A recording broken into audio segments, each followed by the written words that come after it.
As we work to keep crime under control, let's seek freedom and justice for all. Let's fight crime as Nelson Mandela had shown us, through a spirit of action that inspires change. Put aside 67 minutes of your time this week. Just a little over an hour to counsel a teenager. 67 minutes to prepare a nice meal for a vulnerable family. Only 67 minutes to clear out your closet of unused clothes for a needy employee. By devoting 67 minutes of your time, you'll make a small gesture of solidarity with humanity and a step towards a global movement for peace. This is Jamaica Magazine, and I'm Adrian Atkinson. I pledge to make my beloved country a safer place. Please stay with us.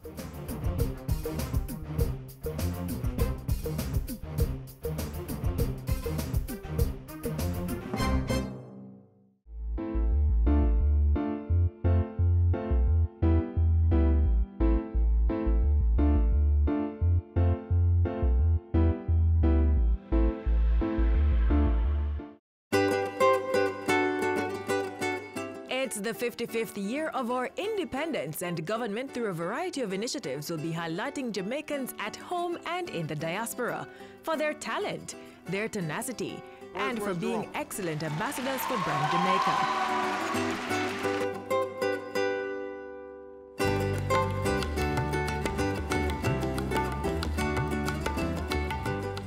A special Jamaica 55 category has been created in this year's Prime Minister's Youth Awards for Excellence. This special category is open to Jamaicans 15 to 29 years old who have given yeoman service to their communities. What we're seeking to do is to find at least 55 young people across 55 communities who have truly excelled in community work. You know, I think we all know a number of young people who work tirelessly.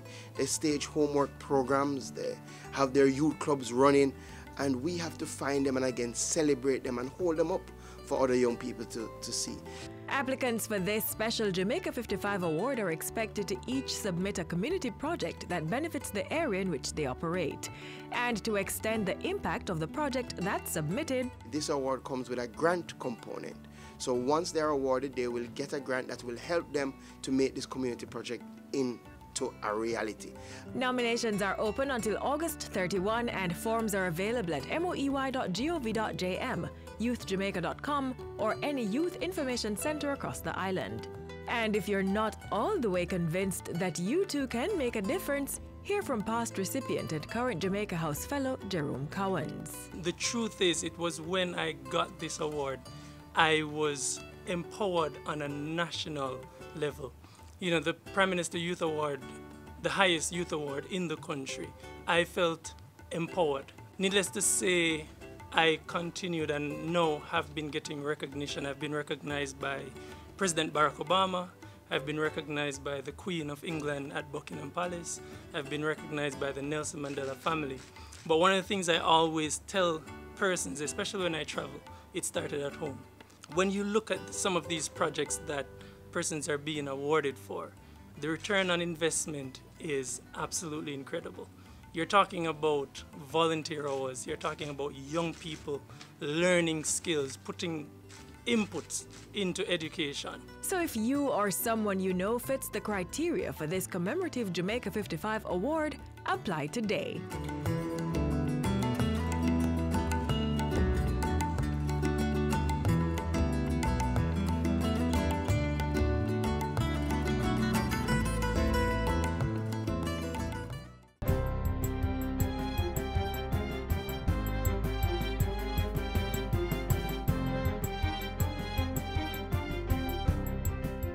Good day, I'm Lorraine Mendez, and this is your JIS News for Tuesday, July 18.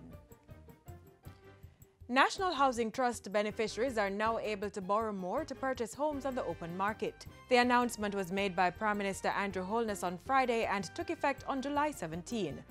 Under the 15-plus loan, persons can access a maximum of $5.5 million each, up from $4.5 million. This can be used to purchase new or pre-owned houses. Contributors can also access $2.5 million, an increase from $1.5 million to repair, improve or expand existing mortgage properties. The loan can also be used to purchase or construct a residential property, buy and install solar energy systems, or install hurricane shutters. The 15-plus loan will benefit first-time and repeat borrowers of over 15 years. But applicants have to satisfy the established eligibility and affordability criteria. So now, you can do open market operations, not for 4.5, which you're not getting many homes being built in that price range anymore. So we are moving closer to what the average market rate is for new homes, which is 5.5. So again, the NHD is making it affordable, accessible, and is giving you the effective demand for housing. And Prime Minister Andrew Holness says the National Housing Trust NHD is far advanced in the delivery of 8,000 housing solutions in St. Catherine and Clarendon. 7,825 houses and lots have already been delivered or are being developed. Mr. Holness says persons should seek to be part of such structured developments, as the NHD has made it easier for small wage earners to access funds for home building. Among the new benefits of the NHD are 0% interest rates for some groups, 100% financing on scheme units, and up to $2.5 million for persons earning below $12,000 weekly. The NHD is doing all it can to make home ownership much easier. And we are going to reach the point in Jamaica where the cost of squatting, believe it or not, will be higher than the cost of acquiring your legal home. Prime Minister Holness says that when persons choose to live in planned development areas, government is better able to deliver the required services. The government is not saying we don't have a responsibility for universal service. We do, but how do we provide housing universally? We do that by having planned developments in areas like these, where we can mitigate the impact of climate change, where we know there exists tested and proven supply of water, where there are existing transportation routes, where we already have hospital, schools, and most importantly, established security presence. The Prime Minister was addressing Friday's groundbreaking ceremony for phases 1 and 2 of the Villages of Colbeck Castle housing development in Old Harbour, St. Catherine. Speaking at another function, the Prime Minister said urgency must be placed on settling the issue of public sector pension reform. Among other things, the pension reform bill seeks to increase the current 5% contribution by workers to 10%. The pension bill is absolutely critical. And it is in your interest to have pensions reformed. It might mean that you have to pay a little more. But if we don't reform, we will have a major crisis on our hands. Mr. Holness was addressing union delegates at the Triennial General Assembly of the Bustamante Industrial Trade Union on Saturday.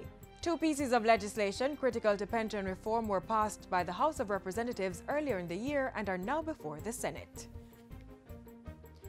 A new Western Regional Health Authority facility has been opened in Montego Bay. The authority's administrative building was previously housed at the Cornwall Regional Hospital, but a new space needed to be created to accommodate the full complement of staff. The Western Regional Health Authority is responsible for overseeing the operations of health centres and hospitals in Western parishes. Regional Director Dr. Ken Garfield Douglas says the Montego Bay office is the largest of 4 regional authorities across the island and serves a large number of citizens. Although we have 4 parishes with a cumulative resident population just under 500,000, I think we do serve in excess of 700,000 persons in this region. Easily, because we know that from time to time the persons from St. Anne's Bay, Black River, parts of Manchester, Spalding's area do come down to get services within our region as well. And finally, local government minister Desmond McKenzie has revealed that the salaries of garbage collectors are being reviewed. Mr. McKenzie says the current salary is inadequate, and as such, discussions for an increase are underway with the directors of the National Solid Waste Management Authority. This is not a promise. It is a commitment from a government that cares. It is a commitment because we understand, we know the challenges, we are aware of the difficulties, and we want to respond in a meaningful way. We want to be able to ensure that at the end of the day, that you will not feel as if you were treated like garbage. You're not garbage. In addition to a salary review, the government has spent over $20 million to equip the workers in proper gear. The minister was speaking at today's handover ceremony of 4 compactor garbage trucks to the authority. This was the final batch of 17 trucks provided to the organization for 2017. And that's it for JIS News Today. I'm Lorraine Mendes. Thanks for watching.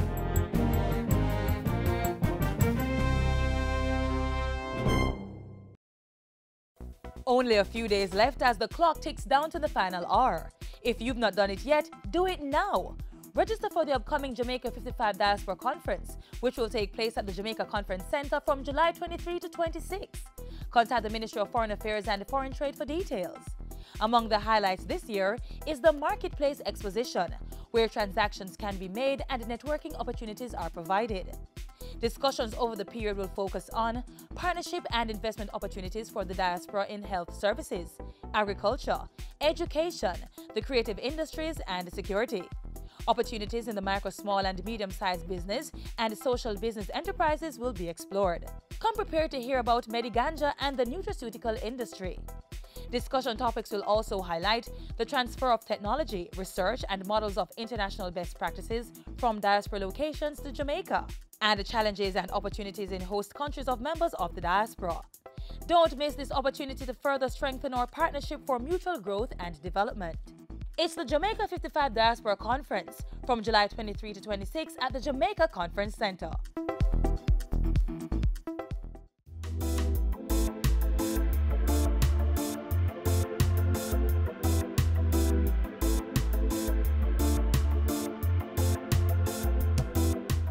Next, we look back on the struggles, triumphs, and legacy of South Africa's friend to Jamaica, freedom fighter, the late Nelson Mandela. It had been almost 3 decades since black people in South Africa and indeed around the world had seen Nelson Mandela in public. He had faced imprisonment with defiance.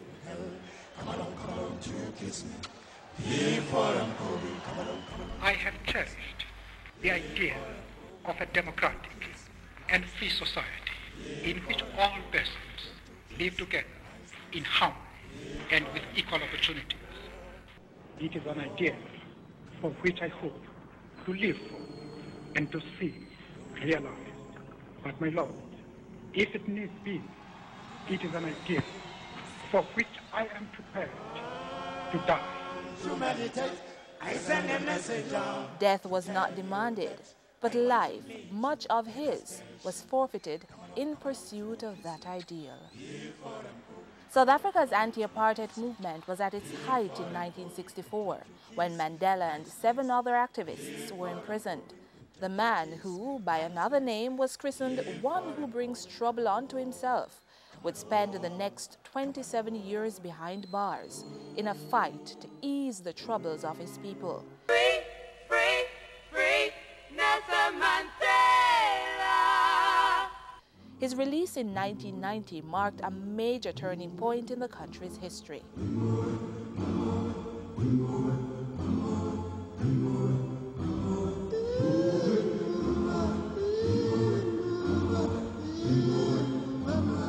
On July 18, 1918, the son of a Tembu chief was born in a small village in the Transkei province of eastern South Africa. He was christened Nelson Rolihlahla Mandela. As a young boy, he enjoyed farming and engaged in other boyish pursuits. His schooling, right up to the time at the University of Fort Hare, was a first for any member of his family. Other firsts would be logged, and the catalyst might have come in 1939 when, in an attempt to escape an arranged marriage, Mandela moved to Johannesburg, bringing him face to face with the system he would dedicate his life to fighting. It's a system of racial oppression in which basically the majority of South Africans were disenfranchised. They were denied all kinds of rights, political, economic, social rights. This obviously was exercised by a white minority regime against, not just against black South Africans who were the majority of the population, but also against colors, which are known, that's how they know in South Africa, but it's mixed people, and also against Asians, or people of Asian origin. The system of racial segregation, apartheid, existed in South Africa from as early as 1910. It was made more formal and more widespread with the victory of the National Party in 1948. Earlier, in 1943, Mandela joined the African National Congress, ANC, and through it, the struggle against apartheid. Mandela and the ANC engaged in passive resistance to the segregated policies, until later being forced into armed struggle, prompting a government ban on ANC activities. There are many people who feel that it is useless and futile for us to continue talking peace and non-violence against a government whose reply is only savage attacks on an unarmed and defenseless people. Mandela's actions were not overlooked. In 1962, he was captured, escaped, and went into hiding. 2 years later, he was recaptured and sentenced to life imprisonment. From behind the bars forged from apartheid, Mandela continued the fight. Inspired by his stance behind those bars, the movement found new energy.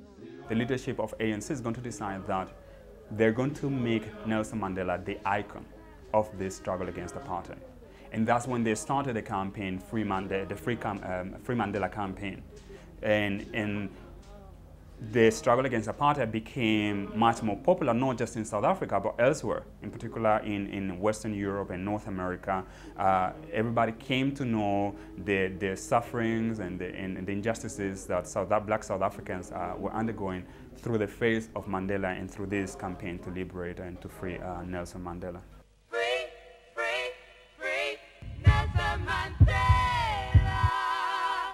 The strategy was successful, and worldwide sanctions against South Africa, coupled with widespread resistance within its borders, eventually forced the government to rethink its apartheid policies. Mandela was released in 1990 after successful negotiations with the white government, led at the time by Frederick Willem de Klerk. Within months of his release, he was able to convince the government to establish a multiracial democracy in the country. He was elected leader of the ANC in 1991. Then, in 1994, the inmate from cell 46664 made the transition from prisoner to president when the ANC won South Africa's first democratic elections and Nelson Mandela was named president. Mandela and de Klerk shared the 1993 Nobel Peace Prize for their work in ending apartheid and laying the foundation for a democratic South Africa. The time for the healing of the wounds has come. We enter into a covenant that we shall build a society in which all South Africans, both black and white, will be able to walk toward a rainbow nation at peace with itself and the world.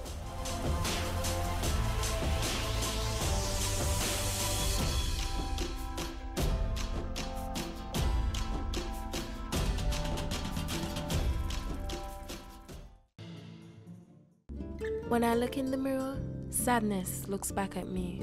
Will my life go carelessly? But even with the sadness and fear, the word of peace I will share. I choose peace. I choose to live violence-free.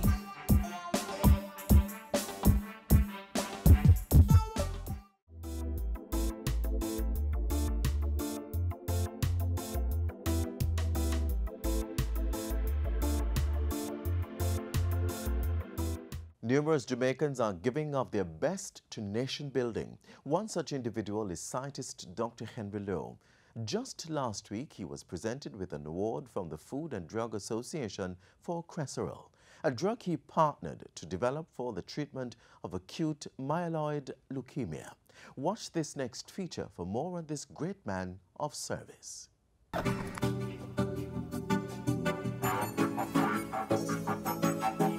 He believes that what you focus on can expand your imagination and creativity. For Dr. Henry I.C. Lowe, science and innovation has been his focus for the past 50 years, and as a medicinal chemist, he has achieved unparalleled success in the scientific research and development of health and wellness products from indigenous Jamaican plant materials.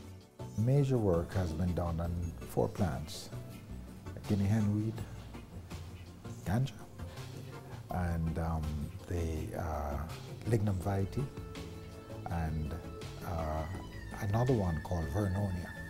And we have published quite a lot on these already, and they're all geared at looking at how we can manage the illnesses related to cancers, HIV/AIDS, and diabetes. Those are the major things. Dr. Henry Lowe's vision has been dynamic, establishing the first science-based nutraceutical industry in the CARICOM region. This accomplishment is among his many firsts. He's the holder of 2 patents based on his research in nutraceuticals and chronic diseases. Dr. Lowe, along with Drs. West and Lockhart, researched and developed the first commercial product from ganja for the treatment of glaucoma.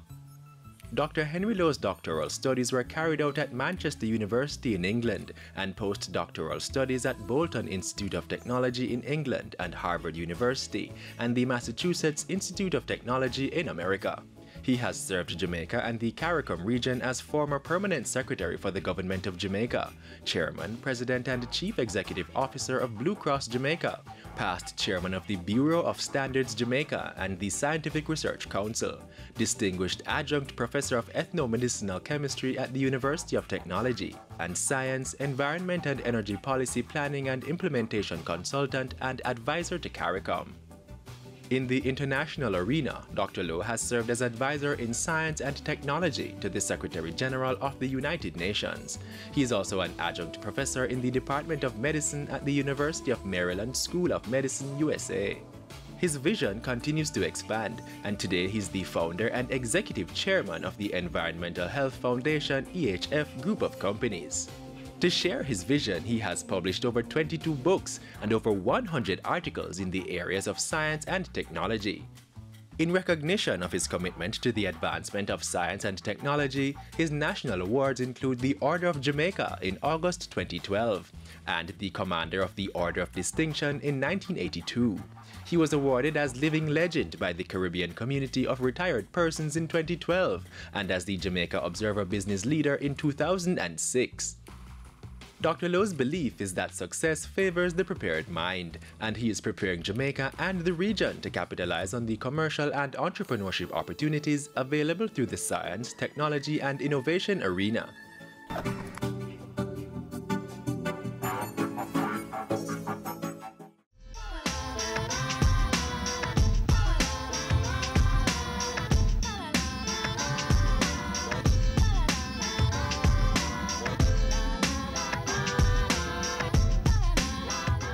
When I think about volunteerism, I think, Nelson Mandela, he has done so much in that area, and I think that's something that all persons should really try to do a little bit of in their lives. I believe service to others is very important because we need to give back to the community, and we need to show each other that we appreciate each other by doing volunteerism, and it also helps us, like as individuals, to remember that each little thing that we do can have a big influence on other persons. A way of you giving back to your community without really expecting anything in return. So for me, I'd rather go to a children's home and help them out, or even just packing up all my old clothes that I don't really wear anymore, that are still in good condition, just to give to them. You are giving back to people who are less fortunate than you, and people in need, and people that just want something but they don't have it, so you give it back to them. I think it's a good thing, because if you don't volunteer, you just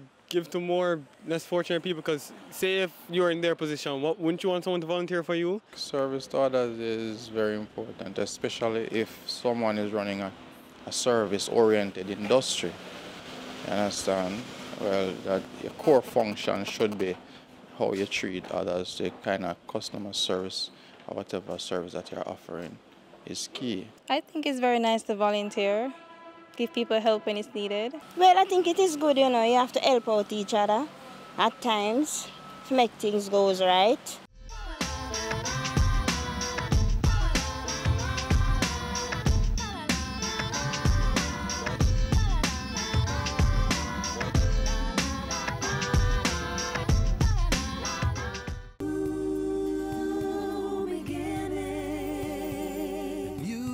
Is dawning, it's time to arise. We are the gene of achievement and pride. A bold new beginning, time for action. We have the spirit to fight on. This is Jamaica, this is our land. We have our future with God in our plan. We'll play our part building this great nation. This is Jamaica, this is our land. Let us make every effort to forge unity and resolve to work hard for our prosperity. Leaving our children a legacy of hope, breaking the shackles and smashing the yoke. This is Jamaica, this is our land. This is our we have our future with God in our plan. We'll play our part building this great nation. This is Jamaica, this Let me hear the children say, this is Jamaica, this is our land. We have a future with God in our plan. We'll play our part building this great nation. This is Jamaica. Come on, everybody, let's sing. This is Jamaica, this is our land. We have our future with God in our plan. We'll play our part building this great nation. This is Jamaica, this is our land. Jamaica, together we can.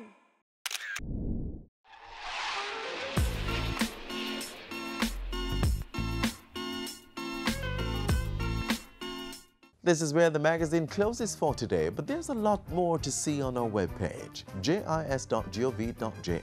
There you may find more information on government programs and policies. For more television features, visit our YouTube channel. We're also on various social media sites.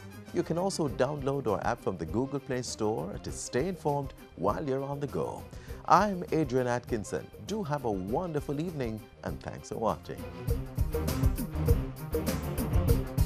This has been a production of the Jamaica Information Service, the voice of Jamaica.